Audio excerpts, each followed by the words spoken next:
Hello guys, कैसे आप सब। आज हम लोग बात करेंगे बहुत ही महत्वपूर्ण अभिक्रिया के बारे में, जैसे उपचयन, अपचयन, रेडॉक्स अभिक्रिया, ऊष्माशोषी अभिक्रिया, ऊष्माक्षेपी अभिक्रिया, अवक्षेपण अभिक्रिया। ठीक, देखिए यहाँ पे लिख दिए हैं। पहला नंबर पे है उपचयन, दूसरे नंबर पे अपचयन। इसको उपचयन को हम लोग इंग्लिश में कहते हैं ऑक्सीडेशन, अपचयन को कहते हैं रिडक्शन। तीसरे नंबर पे है रेडॉक्स अभिक्रिया, इसको कहते हैं इंग्लिश में भी रेडॉक्स रिएक्शन। अगला है ऊष्माक्षेपी अभिक्रिया, इसको कहते हैं एक्सोथर्मिक रिएक्शन। पाँचवें नंबर पे है ऊष्माशोषी अभिक्रिया, इसको कहते हैं इंडोथर्मिक रिएक्शन। और छठे नंबर पर है अवक्षेपण अभिक्रिया, प्रीसिपिटेशन रिएक्शन। हम लोग और अभिक्रिया पढ़े थे, जैसे संयोजन अभिक्रिया, वियोजन अभिक्रिया, विस्थापन अभिक्रिया, द्विविस्थापन अभिक्रिया, उदासीनीकरण अभिक्रिया। अगर उन वीडियो को आप देखना चाहते हैं तो डिस्क्रिप्शन में लिंक होगा, वहाँ से आप देख सकते हैं। लेकिन हम लोग आज जो पढ़ेंगे वो होगा ये सभी क्रिया, उपचयन, अपचयन, रेडॉक्स, ऊष्माक्षेपी, ऊष्माशोषी, अवक्षेपण। चलिए शुरुआत करते हैं हम लोग नंबर 1 से। उपचयन अभिक्रिया के बारे में हम लोग आज अच्छे से सीखते हैं। चलिए देखिए, तो देखिए अब हम लोग आएंगे 1 नंबर पर। 1 नंबर पर था उपचयन, ऑक्सीडेशन था। ठीक, देखिए तो ऑक्सीडेशन होता क्या है, उपचयन होता क्या है। किसी पदार्थ में अगर ऑक्सीजन जुड़ रहा है, क्या हो रहा है, ऑक्सीजन जुड़ रहा है, उसको ही कहते हैं हम लोग उपचयन कहते हैं। ऑक्सीजन का जुड़ना ही उपचयन कहलाता है। यहाँ पे देखिए एग्जांपल पे, तो यहाँ पे सल्फर है, एस मतलब सल्फर, ऑक्सीजन से विक्रिया किया, बनाता है सल्फर डाइऑक्साइड बनाता है। इस तरफ देखिए, तीर के इस तरफ देखेंगे हम लोग, यहाँ पे सल्फर अकेला था, जैसे विक्रिया होता है तो सल्फर के पास ऑक्सीजन आ जाता है। यहाँ पे क्या हुआ, ऑक्सीजन इसके साथ जुड़ गया, सल्फर के साथ क्या हुआ, ऑक्सीजन यहाँ पे जुड़ गया, मतलब ऑक्सीजन का जुड़ना क्या कहलाता है, उपचयन कहलाता है। यहाँ पे भी देखा जाए तो पहले कार्बन अकेला था, जैसा विक्रिया हुआ कार्बन के पास कौन आ गया, ओ आ गया, ऑक्सीजन आ गया, मतलब ऑक्सीजन यहाँ पे जुड़ गया, तो ऑक्सीजन का जुड़ना क्या कहलाता है, उपचयन कहलाता है। तो यहाँ पे भी क्या हो रहा है, उपचयन हो रहा है। जैसे अगर यहाँ पे बात करें Mg का, तो Mg पहले अकेला था, Mg के पास कोई कुछ नहीं था, सिर्फ अकेला था Mg। जैसे विक्रिया होता है O2 के साथ, तो यहाँ पे क्या आ गया, Mg के पास अब ऑक्सीजन आ गया। इसका मतलब क्या, ऑक्सीजन जुड़ा, तो इसका ऑक्सीजन जुड़ना क्या कहलाता है, उपचयन कहलाता है। तो परिभाषा बोलेंगे, किसी पदार्थ में ऑक्सीजन का जुड़ना ही उपचयन कहलाता है, उपचयन कहलाता है। इंग्लिश में हम लोग उसको ऑक्सीडेशन कहते हैं। यहाँ पे कार्बन अकेला था, इसमें ऑक्सीजन जुड़ गया तो क्या हो गया, CO2 बन गया। यहाँ पे पहले कार्बन यहाँ पे अकेला था, अब जुड़ गया ऑक्सीजन ना, तो यहाँ पे ऑक्सीजन जुड़ा मतलब उपचयन हो गया। ठीक, उसका उल्टा दूसरे नंबर पे था अपचयन। अपचयन में बोलेंगे उल्टा, ऑक्सीजन का हटना ही अपचयन कहलाता है। क्या बोलेंगे, ऑक्सीजन का हटना ही अपचयन कहलाता है। यहाँ पे देखिए, तो जैसे एग्जांपल की बात करें, यहाँ पे पहले Cu के पास O था, Cu के पास क्या था, O था, जैसे विक्रिया हुआ H2 से, तो यहाँ पे Cu के पास O गायब हो गया। पहले Cu के पास O था, जैसे H2 से विक्रिया किया, रिएक्ट किया, तो यहाँ से Cu के पास क्या हो गया, O गायब हो गया। पहले यहाँ पे O था, अब O गायब हो गया, मतलब यहाँ से ऑक्सीजन क्या हो चुका है, हट चुका है। यहाँ पे क्या हो चुका है, ऑक्सीजन हट चुका है। इसका मतलब क्या हो गया, यहाँ पे अपचयन हो गया। यहाँ पे क्या हो गया, इसका अपचयन हो गया। मतलब Cu के पास पहले O था, अब क्या हो गया, ऑक्सीजन हट गया यहाँ से। यहाँ पे भी देखा जाए तो Zn के पास पहले O था, ऑक्सीजन था, पहले ऑक्सीजन था, लेकिन जैसे रिएक्शन हुआ, विक्रिया हुआ, Zn के पास से O क्या हो गया, हट गया, गायब हो गया। यहाँ पे देखिए Zn के पास O नहीं है, यहाँ से गायब हो गया, हट गया, मतलब ऑक्सीजन हट गया। ऑक्सीजन का हटना ही अपचयन कहलाता है, रिडक्शन कहलाता है। तो वही लिखे हैं डेफिनेशन में, किसी पदार्थ से ऑक्सीजन का हटना अपचयन कहलाता है। क्या कहलाता है, अपचयन कहलाता है। यहाँ पे Zn के पास पहले O था, जैसे अभिक्रिया हुआ कार्बन से, तो यहाँ से क्या हो गया, Zn से वो गायब हो गया, इसका मतलब ऑक्सीजन हट गया यहाँ से। तो ऑक्सीजन का हटना क्या कहलाता है, अपचयन कहलाता है। क्या कहलाता है, अपचयन कहलाता है। यहाँ पे भी वही बात है, Cu के पहले पास O था, जैसा विक्रिया हुआ H2 से, तो यहाँ से क्या हो गया, Cu के साथ अब O नहीं रहा, मतलब ऑक्सीजन यहाँ से हट गया। पहले ऑक्सीजन था इसके पास, ऑक्सीजन हट गया, ऑक्सीजन का हटना क्या कहलाता है, अपचयन कहलाता है। अच्छा, इसमें क्या बोलेंगे हम लोग, उपचयन में क्या बोलेंगे, ऑक्सीजन का जुटना उपचयन कहलाता है। इसमें क्या हो रहा है, पहले S के पास ऑक्सीजन नहीं था, अब यहाँ पे क्या हो गया, अब ऑक्सीजन आ गया, मतलब यहाँ पे ऑक्सीजन जुड़ा, तो क्या बोलेंगे हम लोग, उपचयन हो गया। यहाँ पे ऑक्सीजन हटा, क्या बोलेंगे हम लोग, अपचयन हो गया। ठीक, तो हम लोग आते हैं अब तीसरे नंबर पर, ऊष्माशोषी अभिक्रिया और ऊष्माक्षेपी अभिक्रिया, 2 अभिक्रिया लेके आएंगे। ठीक, देखिए, तो देखिए अब हम लोग पढ़ेंगे ऊष्माक्षेपी अभिक्रिया और ऊष्माशोषी अभिक्रिया। ये तो ऊष्माक्षेपी मतलब क्या, ऊष्मा उत्पन्न होगा। क्या होगा, ऊष्मा उत्पन्न होगा। इसको इंग्लिश में कहते हैं हम लोग एक्सोथर्मिक रिएक्शन।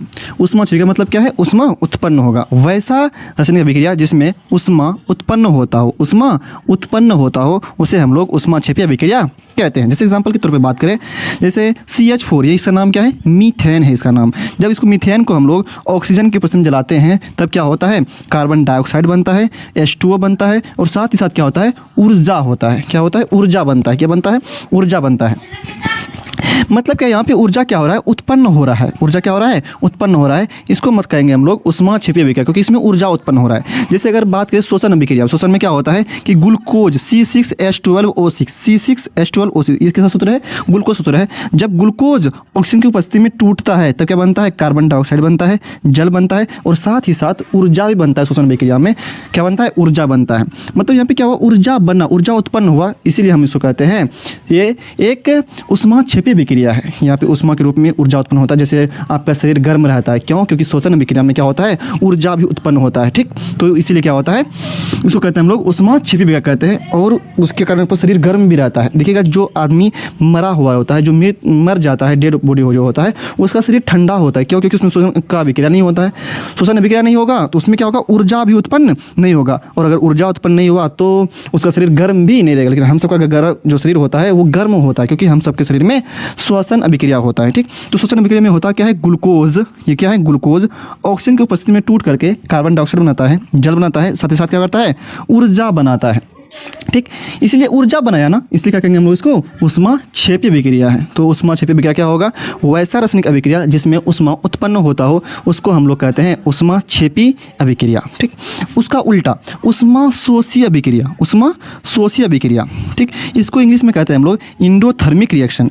उष्मा क्षेपीय में क्या हुआ, उष्मा उत्पन्न हुआ ना, उष्मा शोषी में मतलब शोषी आ गया तो अवशोषण होगा, तो बोलेंगे वैसा रासायनिक अभिक्रिया जिसमें उष्मा अवशोषण होता हो। क्या होता है, उष्मा का अवशोषण होता हो, उसको हम लोग कहते हैं उष्मा शोषी अभिक्रिया कहते हैं। जैसे अगर बात करें AgCl मतलब सिल्वर क्लोराइड को जब सूर्य प्रकाश की उपस्थिति में देते हैं तो ये टूट जाता है, किसमें, Ag में, सिल्वर में और क्लोरीन गैस में। ठीक, देखिए यहाँ पे तो कब ये टूटा, जब सूर्य प्रकाश दिया तब, मतलब ये सूर्य प्रकाश के रूप में क्या कर रहा है, उष्मा को अवशोषित कर रहा है। क्या कर रहा है, उष्मा को अवशोषित कर रहा है, तब टूटा ये, वैसे नहीं टूटा ये। किसी रूप से टूटा, सूर्य प्रकाश रूप में, मतलब सूर्य प्रकाश के रूप में उष्मा का ये अवशोषण किया। तो उष्मा का अवशोषण किया ना, इसलिए बोलते हैं इसको हम लोग उष्मा शोषी अभिक्रिया। जैसे यहाँ पे लेड नाइट्रेट, इसका नाम क्या है, Pb का नाम लेड, इसका नाम नाइट्रेट। लेड नाइट्रेट को जब गर्म करते हैं, गर्म मतलब क्या, उष्मा दे रहे हैं उसको, तिरुष से मतलब होता है गर्म करना। जब उसको गर्म करते हैं तब टूट जाता है वो, लेड ऑक्साइड में, नाइट्रोजन डाइऑक्साइड में और ऑक्सीजन गैस में टूट जाता है। तो यहाँ पे उष्मा दिए, गर्म किए मतलब क्या, उष्मा दिए ये तब टूटा। इसका मतलब उष्मा दे रहे ना, तो ये उष्मा का अवशोषण कर रहा है। और उष्मा का अवशोषण करेगा उसको बोलेंगे हम लोग उष्मा शोषी अभिक्रिया। और ये क्वेश्चन पूछा गया कि बताइए, जब लेड नाइट्रेट टूटता है, लेड नाइट्रेट को जब गर्म करते हैं, लेड नाइट्रेट को जब गर्म करते हैं तब क्या क्या बनता है, तो बोलेंगे हम लोग लेड ऑक्साइड बनता है, नाइट्रोजन डाइऑक्साइड बनता है और ऑक्सीजन बनता है। ये क्वेश्चन पूछा गया है, इंपॉर्टेंट है ये। क्या पूछा जाएगा बताइए कि लेड नाइट्रेट को जब गर्म करते हैं हम लोग तो क्या क्या बनता है, तो क्या बोलेंगे, लेड ऑक्साइड बनता है, नाइट्रोजन डाइऑक्साइड बनता है और ऑक्सीजन गैस बनता है। ठीक, यही था उष्मा क्षेपी और उष्मा शोषी। उष्मा क्षेपी में क्या होगा, उष्मा उत्पन्न होगा। उष्मा शोषी में क्या होगा, उष्मा का अवशोषण होगा। ठीक, तो हम लोग अब लास्ट पे आते हैं अवक्षेपण अभिक्रिया पे। ठीक, लिख लीजिए इसको। तो 5 नंबर पर है अवक्षेपण अभिक्रिया। इसको इंग्लिश में कहते हैं प्रीसिपिटेशन रिएक्शन। अवक्षेपण अभिक्रिया में होगा क्या, इस अभिक्रिया में अवक्षेप प्राप्त होता है। क्या होता है, अवक्षेप प्राप्त होता है। इसको इंग्लिश में कहते हैं हम लोग प्रीसिपिटेशन रिएक्शन, अवक्षेपण अभिक्रिया। इस अभिक्रिया में क्या होगा, अवक्षेप प्राप्त होगा। अवक्षेप समझिए क्या होता है, जब रासायनिक अभिक्रिया होता है तो उस दौरान एक श्वेत रंग का पदार्थ बनता है जो जल में अविलय होता है। उस अविलय पदार्थ को ही हम लोग कहते हैं अवक्षेप। और ये अवक्षेप जिस अभिक्रिया में बनेगा उसको कहते हैं हम लोग अवक्षेपण अभिक्रिया। अवक्षेप क्या होता है, एक श्वेत रंग का व्हाइट कलर का क्या होता है, एक अविलय पदार्थ होता है जो जल में घुलता नहीं है। उस अविलय पदार्थ को ही कहते हैं हम लोग अवक्षेप। और ये अवक्षेप जिस अभिक्रिया में बनेगा उस अभिक्रिया को कहेंगे हम लोग अवक्षेपण अभिक्रिया। कहने का मतलब है कि वैसा रासायनिक अभिक्रिया जिसमें अवक्षेप प्राप्त होता हो, अवक्षेप बनता हो, उसको हम लोग कहते हैं अवक्षेपण अभिक्रिया। जिस एग्जाम्पल पे समझिए।